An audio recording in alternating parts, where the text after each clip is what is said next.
sentral kegiatannya itu di IKN, maka kita laksanakan penutupannya di sini. Tujuannya adalah untuk menjaga harmoni, keseimbangan antara pembangunan infrastruktur satu sisi dengan infrastruktur budaya di sisi yang lain. Sehingga nanti perkembangan IKN ke depan itu tidak hanya sebelah saja secara fisik megah, tetapi juga dari segi budaya juga megah. Ada dua sisi yang kita garap secara bersama. Seiring dengan pesatnya pembangunan infrastruktur dan penguatan ragam sosial budaya, pemerintah terus memastikan pembangunan SDM di IKN. Syahrudin dari Penajam Pasir Utara melaporkan. Presiden Jokowi dalam kunjungan kerja di IKN sampai hari ini melakukan groundbreaking sejumlah proyek vital berskala besar di Ibu Kota Nusantara. Langkah ini merupakan bentuk kepercayaan investor terhadap pembangunan IKN.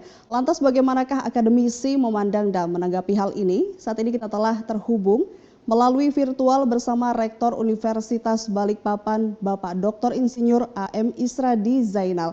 Selamat sore Pak Rektor. Selamat sore Mbak, apa kabar? Ya, sehat Pak ya. Pak, saat ini kita melihat begitu gencarnya Joko Widodo, Presiden Republik Indonesia melakukan kunjungan begitu. Dan juga untuk melihat groundbreaking dan juga untuk melihat masifnya pembangunan Ibu Kota Nusantara. Lantas bagaimana Bapak selaku akademisi melihat hal tersebut Pak? Silakan Pak.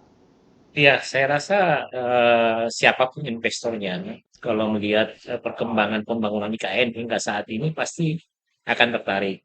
Apalagi berdasarkan peraturan pemerintah terkait investasi kemudian berinvestasi, itu ada banyak keuntungan yang bisa didapatkan oleh investor dengan berinvestasi. Jadi sangat benar kalau Pak Jokowi dia bilang datang sekarang karena kalau tidak itu akan ketinggalan. Dan saya rasa ini semakin ke depan semakin banyak yang akan berinvestasi. Itu untuk sementara. Baik, groundbreaking yang dilakukan oleh Presiden kita begitu, Joko Widodo ini merupakan sebuah menunjukkan komitmen begitu dari pemerintah untuk membangun IKN. Lantas bagaimana Bapak melihat proyek vital berskala besar di IKN saat ini? Apakah dapat menjadi bukti untuk investor berinvestasi di Ibu Kota Nusantara, Pak? Ya, saya rasa faktanya seperti itu, karena yang namanya pengusaha, Mbak, kalau misalnya meskipun iming-imingnya tinggi, tanpa melihat prospek ke depan, tidak mungkin dia akan berinvestasi. Apalagi dengan investasi yang jumlahnya sangat besar. Dan dengan investasi yang dilakukan oleh sejumlah investor dalam negeri saat ini, itu menandakan bahwa IKN itu pasti berlanjut. IKN itu mengalami kemajuan yang agak besar dan IKN itu sudah pasti akan memberi keuntungan bukan saja bagi mereka, tapi mereka pasti yakin ini untuk kebaikan bangsa dan negara ke depan.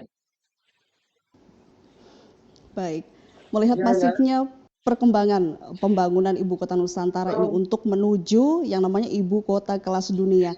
Saat ini apakah Bapak sendiri sempat mendengar atau melihat adanya investor yang meragukan begitu adanya pembangunan IKN atau keberadaan IKN untuk ke depan seperti itu Pak? Setahu saya, hingga saat ini sebenarnya kalau kita mau jujur ya, sebenarnya tidak ada investor yang meragukan. Hanya saja pada saat awal-awal kan ada yang bilang ada investor yang menjauh, ada yang bilang ada investor yang tidak jadi. Sebenarnya pada saat itu kan itu awal-awal pembangunan IKN dan belum ada kelihatan bangunan, kan hanya investor gila yang mau investasi saat itu. Saya sendiri hampir setiap minggu ada di IKN. Setahu saya kantor presiden saja itu baru kelihatan bangunannya di bulan Mei, ya kan? Sehingga kalau misalnya sekarang mereka melakukan investasi itu sudah sangat tepat karena perkembangan investasi yang dibangun di KN yang di batch 1 sampai 39 paket itu sudah berjalan sangat lancar. Malah kalau orang langsung lihat bangunan pasti kaget dan pasti akan berlomba untuk melaksanakan itu. Jadi kalau ada yang bilang investasi asing atau investor lokal tidak ada yang tertarik itu sudah terjawab dengan hari ini apalagi minat negara-negara lain yang sangat besar dari Singapura saja sampai 130 investor yang akan berinvestasi belum lagi di tempat-tempat lain. Biasanya orang yang tidak ngerti bagaimana progres pembangunan itu yang akan meragukan kapan investor datang, ya kan? Dan sekarang kalau kita hitung-hitung tidak kurang dari 30-an triliun sekarang dari investor mulai dari Pak Jokowi